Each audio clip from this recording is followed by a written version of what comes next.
Hello प्यारे बच्चों, एक बार पुनः मैं जितेंद्र कुमार यादव, सहायक अध्यापक गणित, श्री विश्वनाथ इंटर कॉलेज कलान सुल्तानपुर से इस ऑनलाइन क्लासेस में आपका हार्दिक स्वागत करते हैं।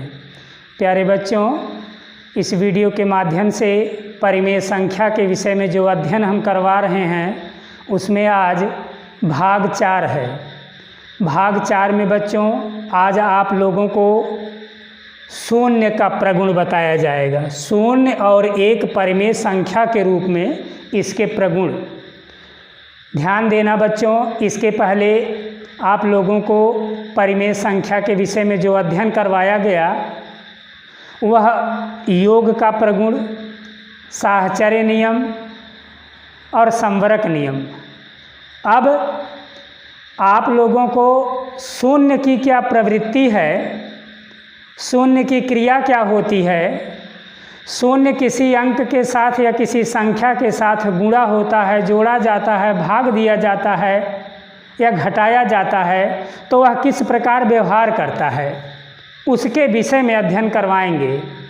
ध्यान देना बच्चों, शून्य को हम पूर्ण संख्या कहते हैं।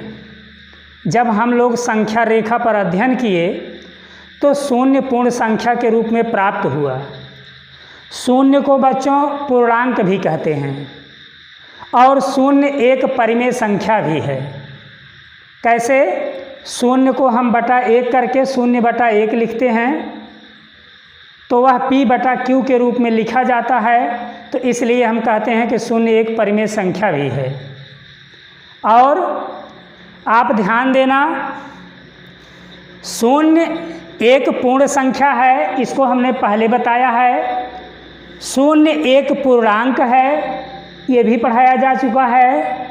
अब बच्चों शून्य एक परिमेय संख्या भी है, इसका भी ध्यान देना है। इसके साथ साथ शून्य क्या नहीं है, ध्यान देना बच्चों।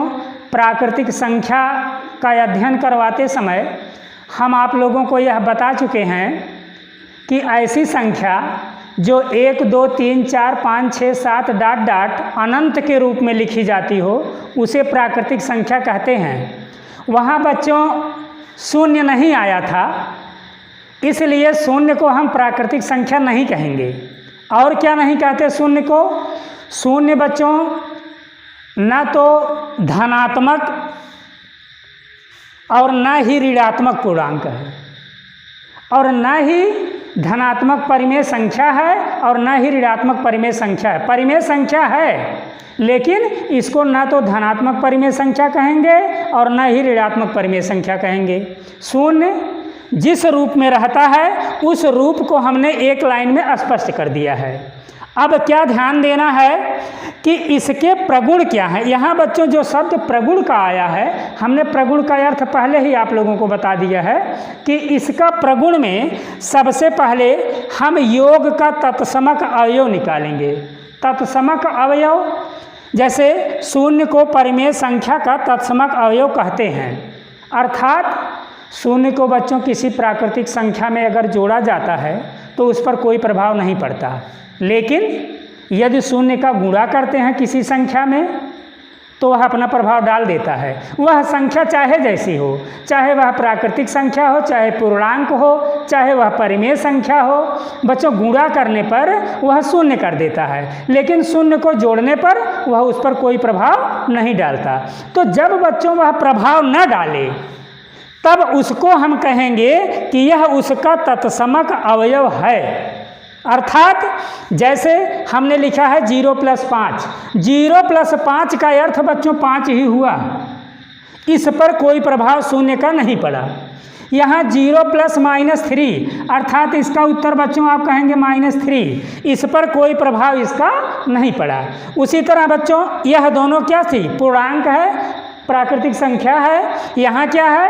-2/3 लिखे हैं। 2/3 का अर्थ बच्चों परिमेय संख्या है, और परिमेय संख्या में जब हम शून्य को जोड़ेंगे तो वह परिमेय संख्या -2/3 उसी तरह से आ जाता है। अर्थात परिमेय संख्या पर शून्य का कोई प्रभाव नहीं पड़ता। उसी तरह शून्य को जब किसी परिमेय संख्या में जोड़ें तब भी बच्चों उसका उस पर कोई प्रभाव नहीं पड़ता। अर्थात -2/3 उसी तरह से आ जाता है। तो जब ऐसी क्रिया आए कि शून्य किसी संख्या पर या किसी परिमेय संख्या पर कोई प्रभाव न डाले, तब उसको हम कहते हैं कि यह योग का तत्समक अवयव। क्या है यहाँ बच्चों? योग का यानी जोड़ने पर कोई प्रभाव नहीं डालता, तो उसको हम कहते हैं कि वह योग का तत्समक अवयव है। उसी प्रकार शून्य से गुणा, ध्यान देना बच्चों, कोई भी प्राकृतिक संख्या हो, कोई भी परिमेय संख्या हो, जब उसमें हम शून्य का गुणा कर देते हैं तो वह शून्य हो जाता है। जैसे हम लिख दें यहाँ 0 गुणा में 5 अर्थात 0। यहाँ लिख दे बच्चों -5 बटा में 3 गुणा में 0 बराबर 0। तो चाहे कोई संख्या कितनी भी छोटी हो, चाहे कितनी भी बड़ी हो, उसमें यदि शून्य का गुणा कर दिया जाए या उस संख्या का शून्य में गुणा कर दें तो वह ऑलवेज 0 होता है, यानी सदैव उसका मान शून्य आता है। तो इसको हम गुणनफल सदैव शून्य होता है। अब बच्चों ध्यान देना कि चाहे जैसी संख्या हो, चाहे वह प्राकृतिक हो, चाहे पूर्णांक हो, चाहे वह परिमेय संख्या हो, किसी भी प्रकार की कोई संख्या हो, यदि शून्य का गुणा किया जाएगा तो उसका मान सदैव शून्य आता है। यहाँ पे बच्चों 0 × 5 लिखे हैं = 0। अब अगला एक परिमेय संख्या के रूप में अगर केवल 1 लिखा होता है तो हम उसको कहते हैं कि वह परिमेय संख्या है। ध्यान देना बच्चों, जितनी भी प्राकृतिक संख्याओं का अध्ययन आप लोगों ने किया है 1 से लेकर अनंत तक, उन सबको हम परिमेय संख्या कह सकते हैं। कैसे? सब में अगर बटा 1 करते चले जाएं तो वह P/Q के रूप में अर्थात अनुपात के रूप में मिलता है, और जब वह अनुपात के रूप में हो जाए, भिन्न के रूप में हो जाए, तो वह परिमेय संख्या है। यहाँ पे हमने स्पष्ट किया है, जैसे हमने 1 था तो 1 को 1/1 लिखा तो आंसर तो 1 ही आएगा। 1 में 1 से भाग देंगे तो 1 ही आएगा, लेकिन यह एक परिमेय संख्या को प्रदर्शित करता है।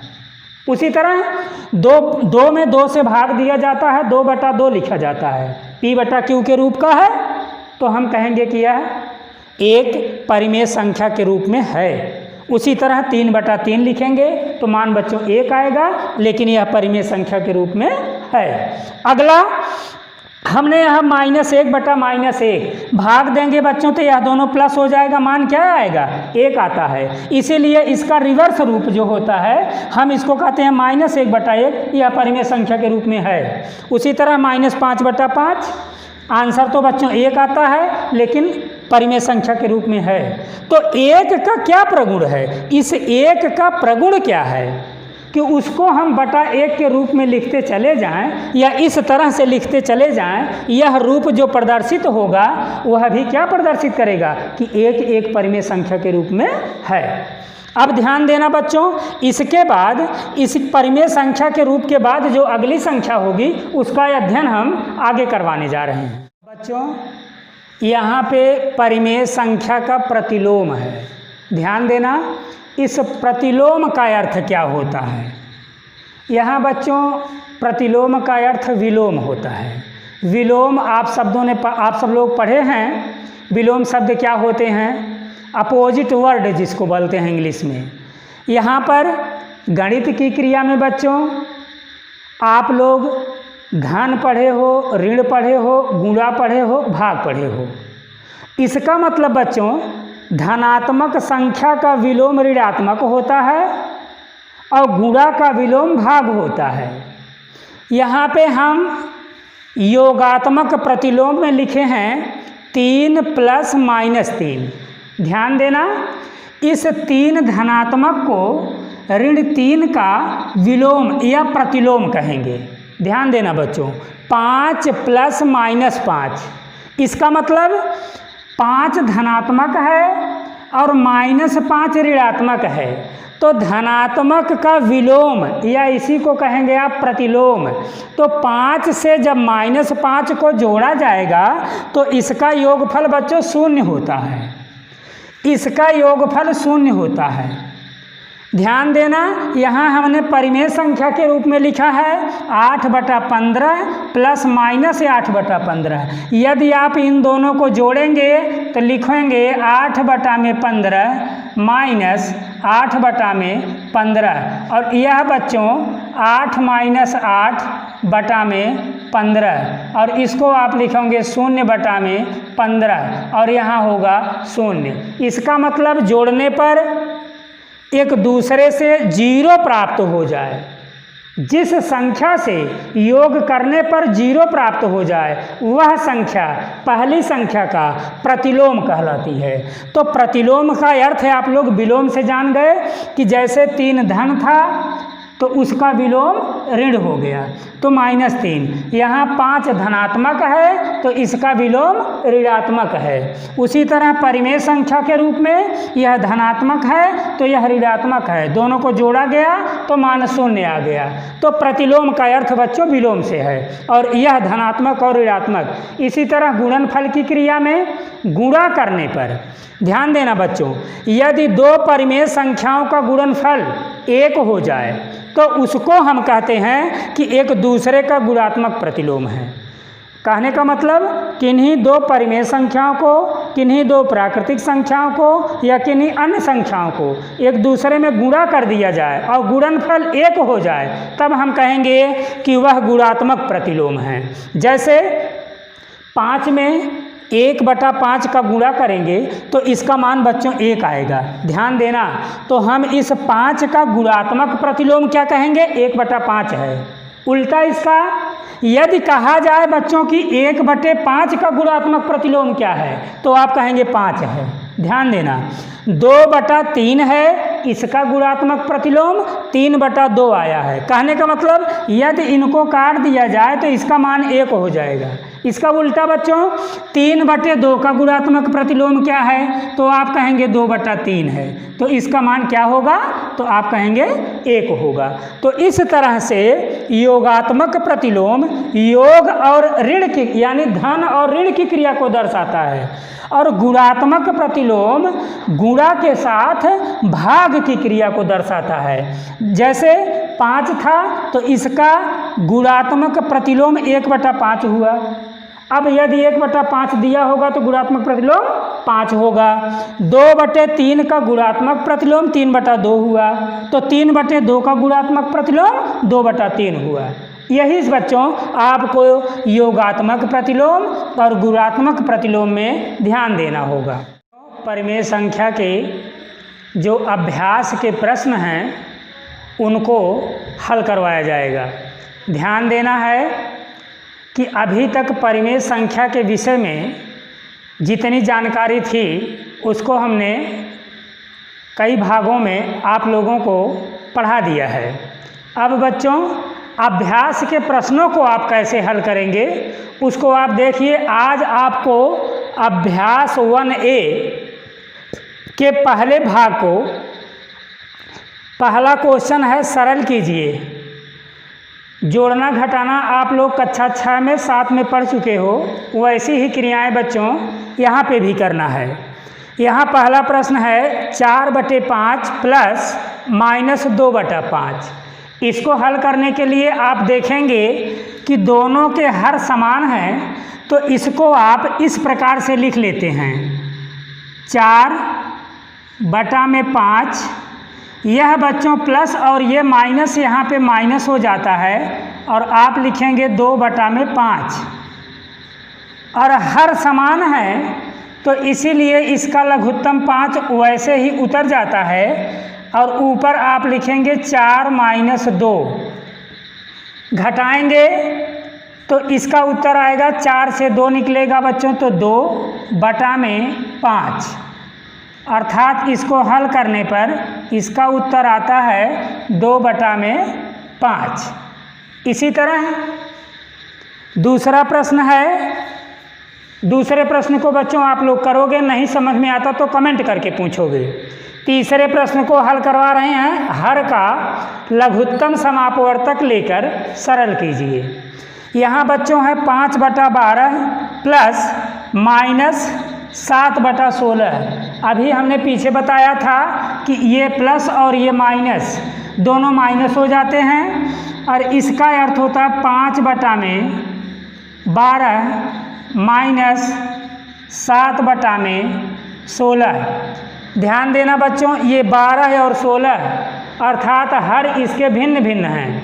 तो आप क्या करेंगे, सबसे पहले 12 और 16 का लघुत्तम समापवर्तक निकालेंगे। क्या निकालेंगे? लघुत्तम समापवर्तक। जैसा कि आप सब जानते हैं 2 छक 12 और 2 अट्ठे 16। फिर 2 से काटेंगे तो 2 तिहाई 6, 2 चौक 8। फिर बच्चों 2 से 3 लाएंगे, 2 दूना 4। फिर 2 से 3 करेंगे, 1 करेंगे और लास्ट में बच्चों 3 बचता है तो 1 1 करेंगे। अब क्या करेंगे, इनका आप गुणा कर लेते हैं। 2 दूना 4, 4 दूनी 8, 8 दूनी 16, 16 तियाँ 48। अब यहाँ पे बच्चों लघुत्तम 48 उतार लिया जाता है। इसके बाद क्या करते हैं, इस 12 से 48 में भाग दिया जाता है। कितनी बार जाएगा? 12 चौक 48, 4 बार गया। 4 का आप 5 में गुणा करते हैं तो 4 में जब 5 का गुणा करेंगे तो 4 पंचे 20 होता है। यहाँ बच्चों माइनस है तो यहाँ माइनस उतार लेंगे। पुनः 16 से 48 में भाग देंगे, 16 तियाँ 48, 3 बार गया। 3 का बच्चों 7 में गुणा कर लेते हैं तो 3 सत्ते 21। अब क्या करेंगे, 20 में से 21 को घटाना है तो बड़ा चिन्ह माइनस का है तो इसलिए चिन्ह जो आएगा बच्चों वो माइनस आएगा और 21 में से 20 निकल जाएगा तो 1 बचेगा। बटा में 48, इसका मतलब -1/48 इसका आंसर आ जाता है। समझ रहे होंगे। अगला प्रश्न कह रहा है बच्चों, चौथे प्रश्न में मान ज्ञात कीजिए। इसका पहला भाग है, हर प्रश्न के बच्चों पहले भाग को करवाए हैं। दूसरा भाग आप लोग अपने मर्जी से हल करेंगे, नहीं आने पर फ़ोन करके या कमेंट के माध्यम से पूछ सकते हैं। ध्यान देना, यहाँ बच्चों है 2 प्लस, तो यहाँ आप लिख दीजिए 2/1। यह प्लस और ये माइनस तो यहाँ बच्चों माइनस आएगा और इसको लिखेंगे 11/9। अब यहाँ पे आप लघुत्तम लेंगे तो बच्चों यहाँ पे 9 आएगा। ध्यान देना, जब 1 से 9 में भाग देंगे तो 9 बार जाता है। 9 का गुणा 2 में करेंगे तो 9 दूना 18, तो यहाँ बच्चों 18 लिखते हैं। माइनस फिर 9 से जब 9 में भाग देंगे तो 9 एक कम 9, 1 बार गया। 1 का गुणा 11 में करेंगे तो 1 का गुणा जब 11 में करेंगे तो 11 आएगा।